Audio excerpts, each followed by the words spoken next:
Maayong hapon kaninyong tanan dinha sa BJMP Giholngan City. Hinaut ponta nga ang Dios magauban kanunay kaninyo. Kaming tanan diri maayo lang. Nagpasalamat usab ako sa tanan nga mitabang aron nga aduna kitay Bible study. So daghang mga tawo nga mitabang. Pasalamat usab kita sa supporters nato. Pipila na kaadlaw mibisita ako sa akong anak ug mga apo dito sa siyudad sa Edmonton, mga 800 kilometers away from us. O pagpauli namo dinhi miagi mi sa Calgary. Aduna kitay supporter sa Calgary. Mingon sila Row Grayson, aduna kami kapi dinhi nga 5 ka boxes. So naglisod og dala akong sakyanan kay bugat kayo. So siguro sa 2 ka bulan moabot na ang inyong kape dinha. So magpasalamat kita sa Ginoo. Og sa dili pa kita magsugod atong ihatag ang tanan ang tanan natong himuon karon ang Bible study ngadto sa atong Ginoong Hesukristo. We will offer it to the Lord. So mag-ampo kita, atong iduko ang atong ulo o ipiyong ang mga mata o atong ihatag ang tanan. So mag-ampo kita. Among Amahan nga langit nun, sa ngalan sa Amahan nga mao'y nagpadala ni Hesukristo dinhi sa kalibutan, nga mao'y nahigugma kanamo. Sa ngalan ni Hesus usab nga mao'y naghatag sa iyang kinabuhi aron nga kami maluwas sa among mga sala. O sa ngalan sa Espiritu Santo, in the name of the Holy Spirit, nga maoy musulod sa among kasing-kasing. Lord, karong panahon na among ihatag ang tanan nga na kanimo. Hinaut ta nga ikaw among ibayaw, nga ikaw ang center sa among atensyon, sa among pagtuon sa imong pulong. Hinaut pa unta kami, sensitive kami sa trabaho sa Holy Spirit. Hinaut pa unta nga kami masabtan namo ang imong pulong aron nga kami mahigugma nga na kanimo. O nga kami among ihatag ang mong kinabuhi alang-alang kanimo, Lord. Kining tanan among giampo sa ngalan ni Hesus nga among manluluwas. Amen. So sa atong normal, sa atong pagtuon, sige kitang mag-review para dili nato malimtan ang atong gitunan.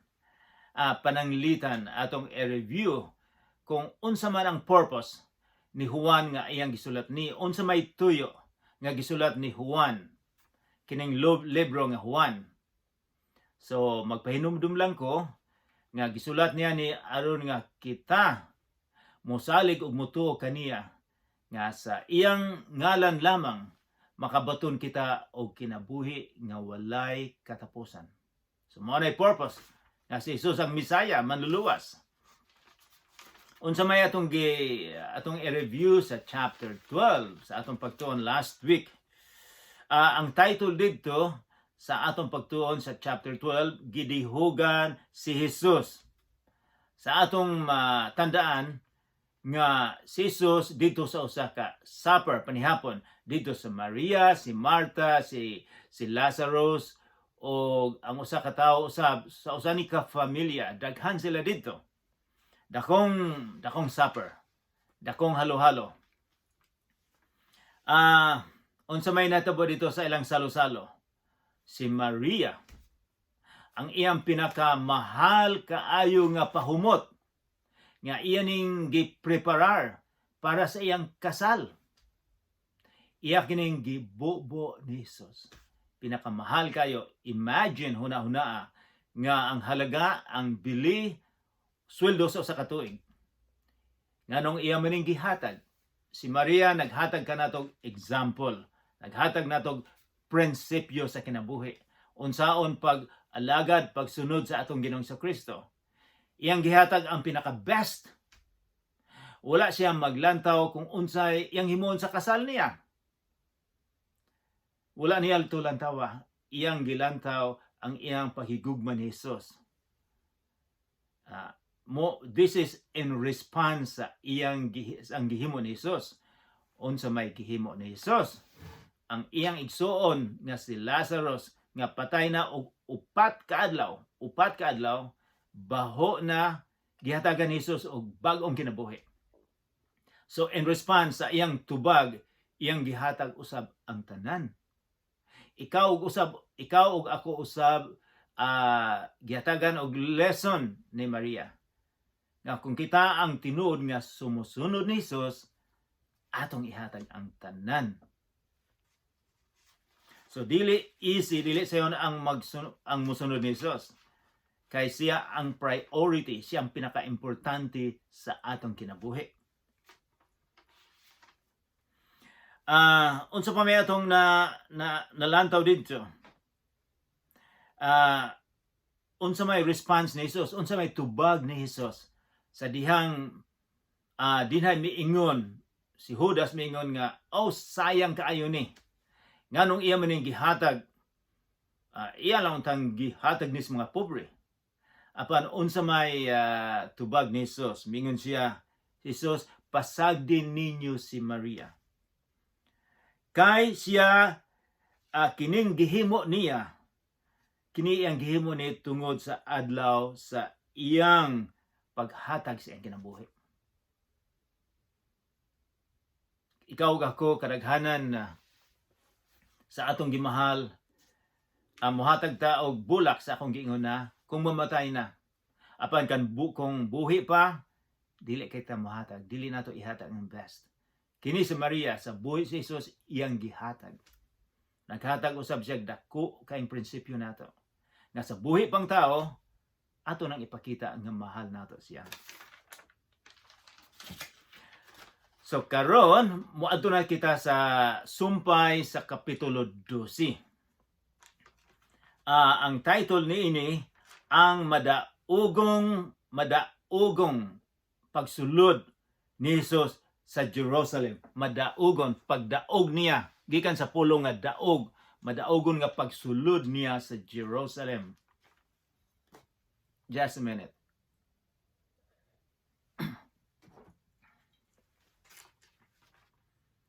Apan sa ubang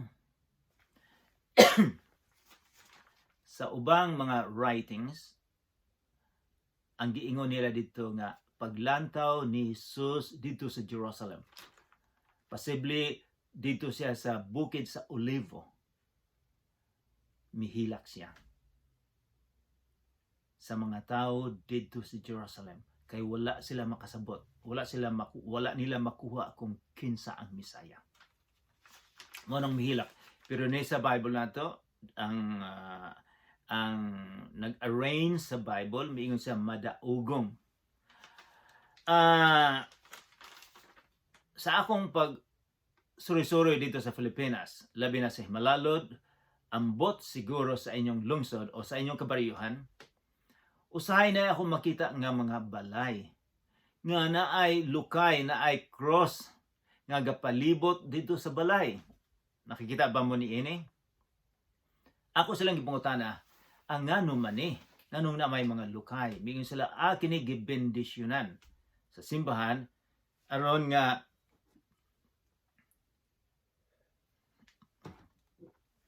maproteksyonan kami sa mga yawa, sa mga satanas nga walay makasulod.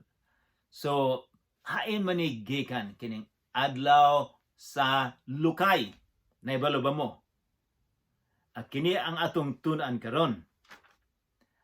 Adlaw nga atong mahibawan ang adlaw sa lukay sa inigikan. Atong abrihan ang atong Bible sa kapitulo 12 sa Juan. Nabomo dinha.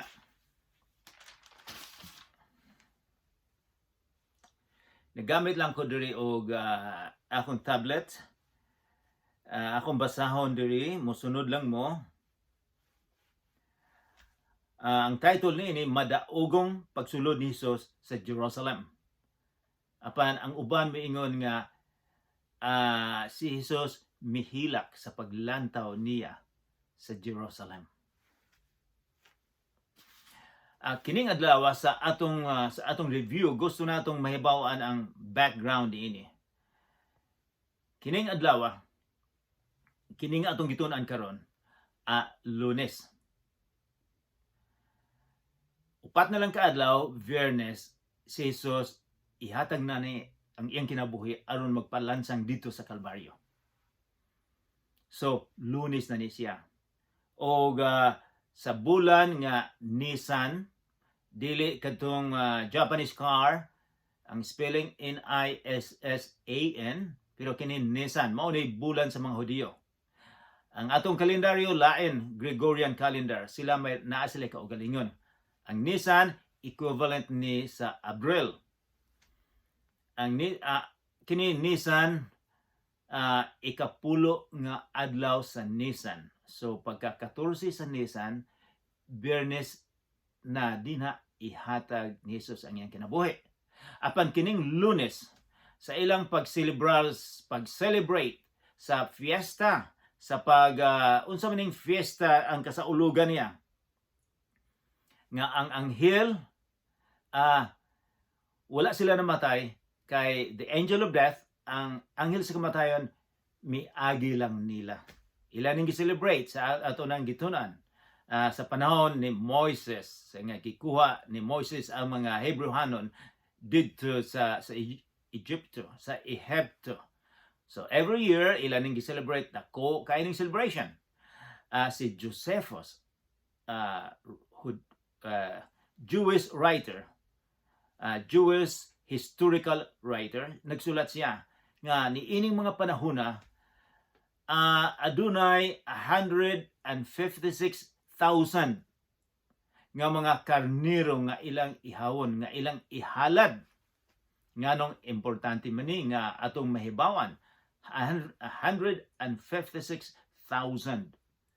Kay atong mahibawan nga sa ilang kultura, sa usa ka pamilya kung adunay 10 ka tawo, maghalad sila og usa ka karnero.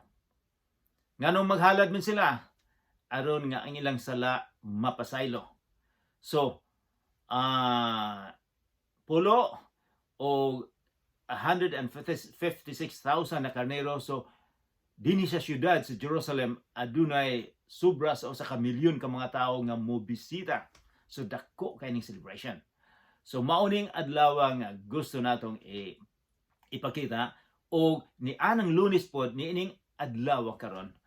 Sila ang mga tao magkuha na sila og karnero, mopalit na sila karnero og ila nang i-inspeksyon ang karnero kung maayo ba, tambok ba, puti, wala bay piang, og kini ila ning ihaw na ilang ihalad sa Biyernes. So mao ni atong background. Moadto na kita sa versikulo 12 sa kapitulo 12. Kining atong pagtuon karon ang Juan 21 ka kapitulo. Gikan sa kapitulo 12 hangtod 21, upat na lang ka adlaw ang kinabuhi ni Jesus. So gihatagan gyud dako kay importante ni Juan kining upat ka adlaw sa kinabuhi ni Jesus. So, ato nang sugdan. Versikulo 12. Sa pagkasunod adlaw, pagkasunod nga adlaw, Lunes, ang bagang panun sa mga tao nga mitambong sa kasaulugan sa pagsaylo, fiesta sa pagsaylo sa anghel, naibalo na taniana, nakadungog nga taliabot na si Jesus sa Jerusalem. Naibalo sila ni Jesus. Nga naman, daghan kaayong mga milagro nga gihimo ni Jesus.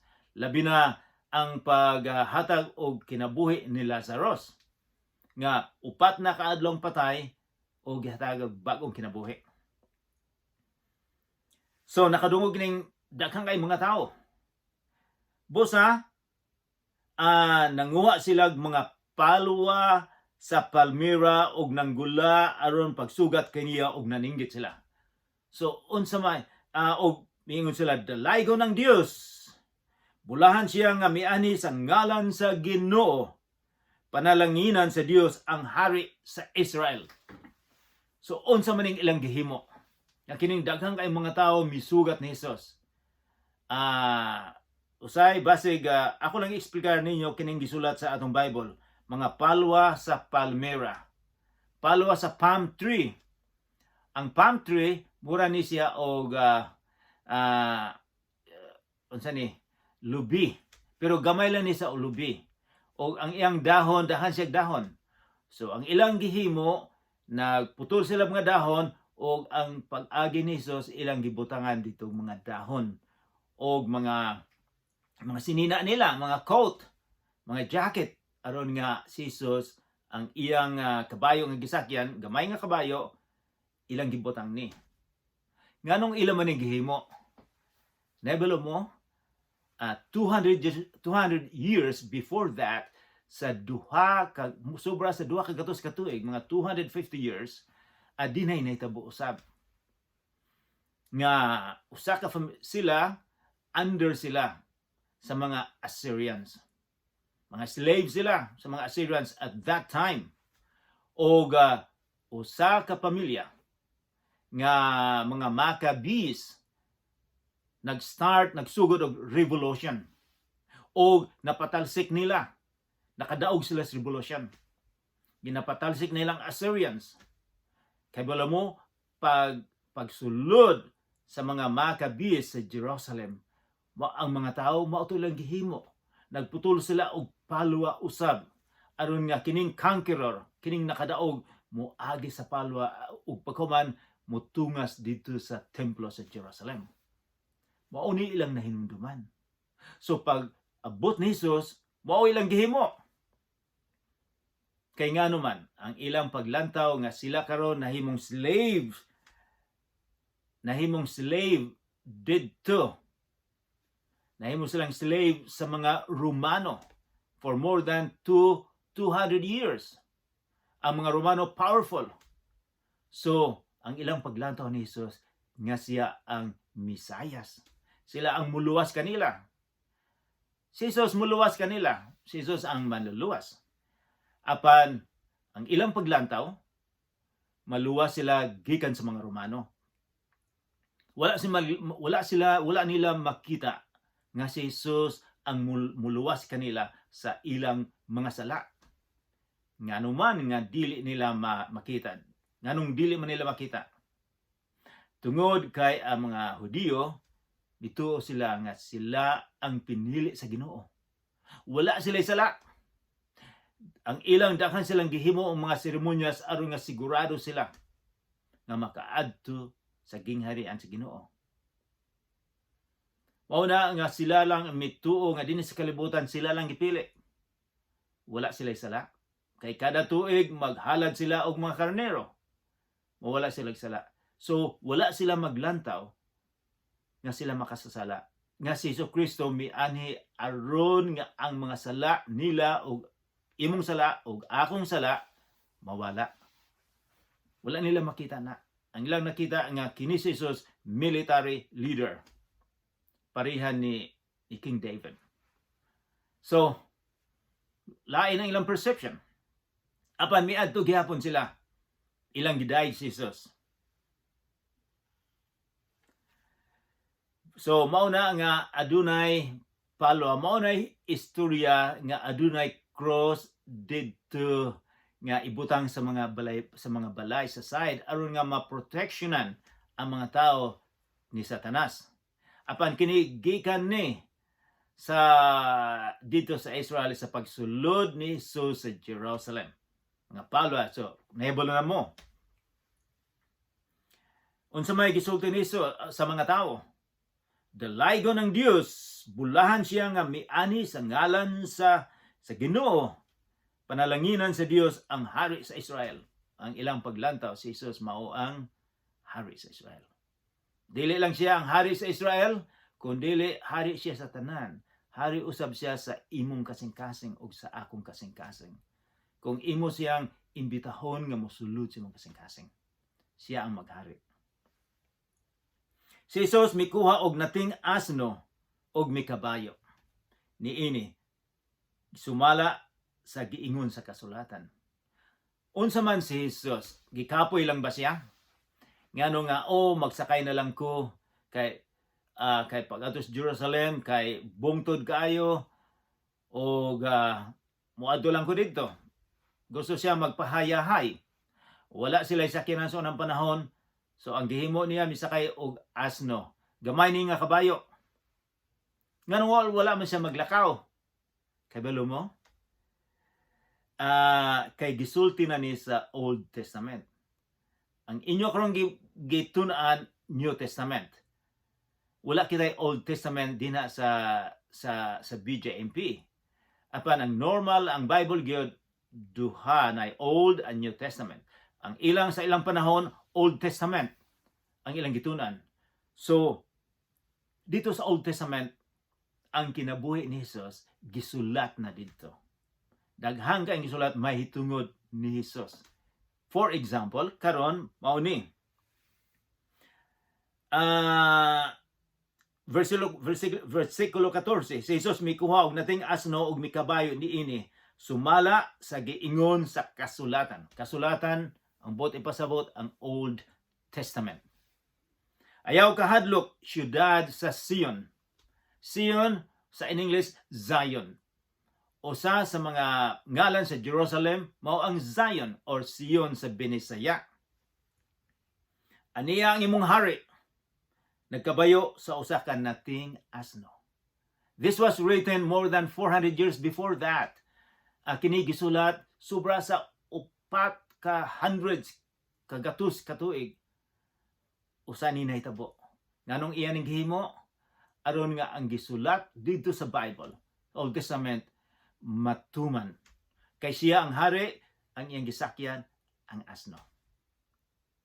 Versikulo 16, ang iyang mga tinunan wala makasabot niini ni adtong higayuna. Apan sa dihang gibayaw na si Jesus ngadto sa himaya, nahinumduman sila nga ang kasulatan, ang Old Testament, naghisgot niini mahitungod kaniya o nga kini gibuhat ngadto kaniya. So, ako nalipay niini kay unsa may wala dayon makasabot ang mga disipulo. Right? Wala din sila makasabot kung unsa tong sitwasyon na. Nasabtan na nila sa diyang si Jesus gibayaw na, wala na. Nga kini di ay gikan sa Bible. Fulfillment ni sa prophecy. Ako nalipay po ko kay dugay na akong nagbasa sa Bible pero daghan pagyapon nga wala na ako masabta. Pero usahay na naging masabtan nako. So wala dili din ako masabtan. Kamo usab naay panahon nga dili nato masabtan. So gakinahanglan kita og tabang sa Espiritu Santo. Versikulo 17. Mitaho sa nahitabo ang mga tao nga uban ni Jesus sa dihang gipagula niya si Lazarus sa lubnganan o gibanaw. Naibalo sila kung unsay nahitabo ni Lazarus. Gisugat siya sa mga tao kay nakadungog man sila nga gibuhat niya kining dakong milagro. Dinhi si Juan, mga 7 lang ka milagro ang iyang gisulat. Pero sa Matthew, Marcos, Lucas, daghang mga milagro nga gihimo ni Jesus. So katong tanan nahibawan nila. So gusto nilang makita ni Jesus. Siguro kung napay selfie, kung magpa-selfie siguro sila ni Jesus. Busa, nag-ingnanay ang mga Parisiyo. Kita nahibalog kisay mga Parisiyo. Kini sila mga kontrabida. Sila mga haring gangis dito sa templo. Kini silang nasuko kay ni Jesus. Miingon sila, nakita na ninyo. Wala gayud kitay mahimo. Tanawa ang tanan misunod na kaniya. Mao ilang paglantaw. Ang tanan kuno misunod na, wala na sila. Wala na sila gahom. Sila unta ang powerful sa Israel. Dada sila dako kayong gahom, sila ay makapalagpot sa mga tao. Daghan sila kwarta. Nakita nila nga si Jesus ang kompetensya. So, gusto gyud nilang kuhaon ang kinabuhi ni Jesus. Pero kabulo ka mo karon sa unang karong panahon na bisan dinhi sa amua sa Canada daghang mga tao nga dili mo to sa atong Ginoong Kristo. Jutay lang mosunod sa atong Ginoong Kristo. Versikulo 20, may pipila ka mga Grigo ang miuban sa mga nanungas ngadto sa Jerusalem sa panahon sa kasaulugan aron pagsimba. Kini sila mga layo silong gilaktan na ani. Posible nga kini sila taga Greece, layo kaayo ni. O nakadungog sila mahitungod ni Jesus. So gusto nilang makita ang atong Ginoong Kristo. Versikulo 21, midool sila kang Filipi nga taga Bethsaida nga Galilea ug miingon, Sir, bot kaming makikita kang Hesus. Bosa miadto sa Filipi og misugilon kang Andres og silang duha nangadto kang Hesus og ilang gipahibalo siya. Si Hesus mitubag kaniya, ang takna miabot na nga ang anak sa tao pasidunggan pag-ayo. Kining anak sa tao gikan ni sa libro ng Daniel nga anak sa tao. So si Jesus mingon nga siya katong gisulat sa libro sa Daniel nga pasidunggan. Gusto unta makipagkita pero unsa may gisulti ni Jesus nga ang importante ang cross, ang Kalbaryo, nga mahibaw-an nila nga si Jesus ihatag niya ang iyang kinabuhi. Mingon siya, ang takna miabot na. So kada sulti sige siyang miingon na atong mahibaw-an ni nga si Jesus kung adunay mga panahon miingon siya, ang akong takna wala pa moabot. Patyon unta siya, batuhon siya, pero ang takna niya wala pa moabot. Karon miingon si Jesus, miabot na ang takna niya. Kining adlaw Lunes, pagka Biyernes nga ang mga Hudiyo mohatag na sa ilang sacrifice, sa ilang mga gasa didto sa templo. Si Jesus usab ihatag niya ang kinabuhi kanatong tanan. May continue pa siya ang atong Ginoong Kristo. Versikulo 24. 23, si Jesus mitubag kanila, ang takna miabot na nga ang anak sa tao pasidunggan pag-ayo. 24. So tuyan ko kamo ang usa ka lugas sa trigo magpabilin nga usara gayud ka lugas gawas kung kini ipugas sa yuta og mamatay. Kung kini mamatay, mamunga kini daghan. So naghatag sa example. Ang trigo sa Pilipinas posible nga walay trigo. Kini dinhi sa among lugar, sa among probinsya. Bisa mag-drive ka og pila ka oras, makita nimo ang trigo nga daghan kayo. Kami ang bread basket of the world. Trigo himuong harina. Daghan kami dinhi. Sa ato mura ni ang example, mais. Kung dili itanom ang usa ka lugas nga mais, kung dili siya itanom sa yuta didto og mamatay siya, andin mutubo na usab nga magdaghan ang mais. Unsa may bot ipasabot ni Jesus nga siya picture ni siyang kinabuhi nga siya mamatay paghuman mubayaw na usab siya og magdaghan tungod kaniya daghang mga tao nga makaibalo sa kaluwasan. 25, ang magmahal sa iyang kaugalingon. Kaugalingong kinabuhi, mawad-an hinuon ni ini. Kung ang imong concentration sa imong kinabuhi, kung ang imong purpose ang tuyo sa imong kinabuhi, tungod lang kay ikaw malipay, tungod lang sa imong kaugalingon. Pareha diri sa mua. Daghang mga tao nga ang ilang pagtuo, ngayon siya, eat and be merry, for tomorrow you will die. Kaon lang mo, mag-enjoy lang mo. Kay mamatay man. Walay purpose ang kinabuhi kundi mag-enjoy. Mao ba nay katuyuan sa imong kinabuhi? Mao ba nay imong purpose sa imong kinabuhi nga maglipay lang? Kay balo ko nga kamo naglisod kay din sa jail. Naibulo usab ako nga adunay panahon nga kamo makagawa. So gusto kong mahibawaan ninyo nga ang purpose, ang tuyo sa inyong kinabuhi mao ang pag-alagad sa atong Ginoong Kristo. Napay gisulti din ang nagmahal sa iyang kaugalingong kinabuhi mawad-an hinuon niini. Apan ang dili mahinugon sa iyang kinabuhi niining kalibutan magpatunhay niini alang si kanabuhing dayon. Unsa may gihimo ni Maria? Ang pinaka-importante sa iyang kinabuhi mao katong pahumot. Apan tungod kay importante kay si Jesus. Bisag mahal kayo to, bisag ang iyang kasal siguro maproblema nga dili siya makakuha bana. Apan ang pinaka-importante sa iyang kinabuhi iyang gihatag. Aron nga mapasidunggan. 26.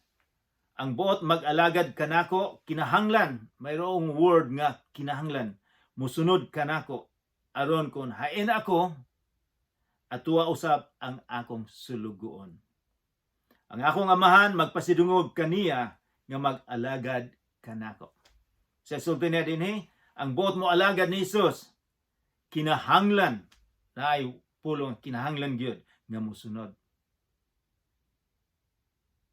Musunod ba kita ni Jesus? Adunay pulong nga importante kay kinahanglan di ay nga musunod kita kaniya. Dili kita musunod sa atong relihiyon, miingon siya importante nga musunod kita sa atong Ginoong Kristo. 28. Amahan pasidunggi ang imong ngalan. Sa 27 muna.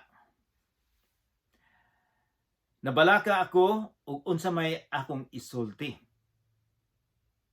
Unsa may iyang iampo sa iyang amaha, sa atong amahan, sa iyang amahan. Moingon ba ako, amahan, ayaw ipadangat kanawo kining taknaa.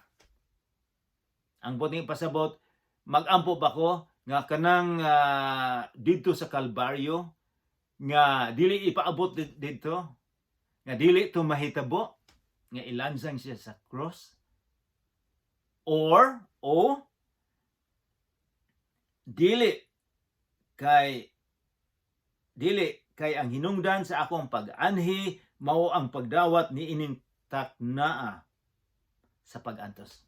Naibalo siya unsay purpose. Unsa may iyang miingon siya, unsa may akong iampo nga dili ko moadto sa cross sa Kalbaryo? Kaya man niya. Or moadto ako sa Kalbaryo. Nganuman tungod sa iyang gugma sa imuha ug sa akoa. Kay walay laing tawo nga magpakamatay kanato. Walay lain bisag unsang relihiyon dinhi sa kalibutan. Bisag relihiyon dito sa Saudi Arabia, dito sa Middle East, walay tao nga magpakamatay alang sa imong sala. Ang atong Ginoong Kristo lang.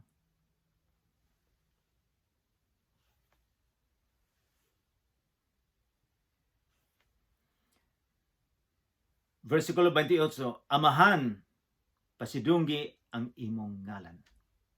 Unya, may tingog, gikan sa langit na nag-ingon. Gipasidunggan ko na kini, o pasidunggan ko kini pag-usab. Ang amahan, nakadungog sila sa pulong sa Ginoo. Ang amahan, misulti. Kapila man ni nahitabo sa kinabuhi ni Jesus. Ang una sa iyang pag-baptize, nagsulti usab ang amahan. O ang kakaduha dito sa transfiguration, nga dito si Peter, James, and John, nadungog usab nila ang pulong sa atong amahan. Karon usab, nagsulti ang amahan. Usa giingon, gipasidunggan ko na kini o pasidunggan ko kini pag-usab. Ang mga tawo nga nagtindog dito nakadungog sa tingog ug miingon sila, midalugdog man. Ang uban miingon, may anghel nga misulti kaniya. Apan si Jesus miingon kanila, kining tinguga gipasidungog dili alang kanako, kundili alang kaninyo. Verse 31. Karon mao ang panahon nga hukman ang kalibutan. Aron palagputon ang nagmando ni ining kalibutan. So unsay usa sa mga tuyo nga ang mahitabo or purpose usab nga miani si Jesus o ang iyang pagkamatay dito sa Kalbaryo aron nga palagputon si Satanas dinhi sa kalibutan. Kini mahitabo ni sa end times also.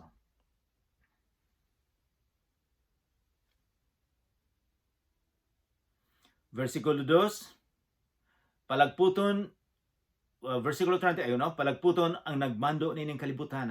Versikulo 32, o kung iisa na ako gikan sa yuta, ang pagpalansang niya sa krus. Kabigan ko ang tanan tao nga rikanako. So mo na resulta, usa na sa resulta nga sa iyang pagkamatay sa Kalbaryo. Usang resulta nga adunay victory kadaugan against ni Satanas. Ang ikaduha, ang mga tao muanha kaniya. Sa pagsulti niya ni ini iyang gipasabot ang matang sa kamatayon nga mudangat kaniya. Ang mga tao mitubag ang atong balaod ng ingon nga dili mamatay ang Misayas. Busa nganong miingon ka man nga ang anak sa tao kinahanglang iisa. Kinsa man di ay kining anak sa tao? Pangutana nila, kinsa ka man di ay? Abi na mo, ikaw muluwas na mo gikan sa mga Romano. Na aduna kami kaluwasan. O karon miingon ka mamatay ka. Galibog sila og unsay buti pasabot ni Jesus. Ingon sila ang among leader, ang Misayas, ilang nasabtan nga dili mamatay. Apan si Jesus iya man gihatag ang kinabuhi. Mingon siya ako mamatay. Wala sila makasabot. Si Jesus mitubag sa versikulo 35, ang kahayag mag-uban kaninyo sa mubo na lang nga panahon. Busa lakaw kamo samtang uban kaninyo ang kahayag. Aron dili kamo maabtan sa kangitngit. Kay ang naglakaw diha sa kangitngit, wala mahibalo asa siya padulong. Busa tuuhin ninyo ang kahayag samtang anaa pa kini. Tuuhin ninyo ako samtang buhi pa ko. Mausulti ni Jesus. Busa tuuhin ninyo ang kahayag samtang anaa pa kini kaninyo aron mahimo kamong katawhan sa kahayag. Humani ini gisulti ni Jesus, milakaw siya og mitago. So, sa Lunes, sa Martes, mitago na siya. Unsa may mahitabo sa Friday, sa Biyernes, ihatag na niya kinabuhi. Sa Huwebes sa gabi, dakpo na siya. Bisan tuod nabuhat niya kining tanan nga mga milagros sa ilang atubangan gyud sa mga Hudiyo. Wala sa matuo kaniya. Wala sila matuo. Aron matuman ang gisulti ni Propeta Isaias. Aron matuman ang prophecy sa ni Propeta Isaias. Miingon dito, Ginoo, kinsa may mituo sa mensahe nga among gisangyaw? Ug kinsa bay gipakitaan sa Ginoo sa iyang gahom? Wala sila makatuo niini tungod kay sama sa gisulti ni Isaias, gibotaan sila sa Dios.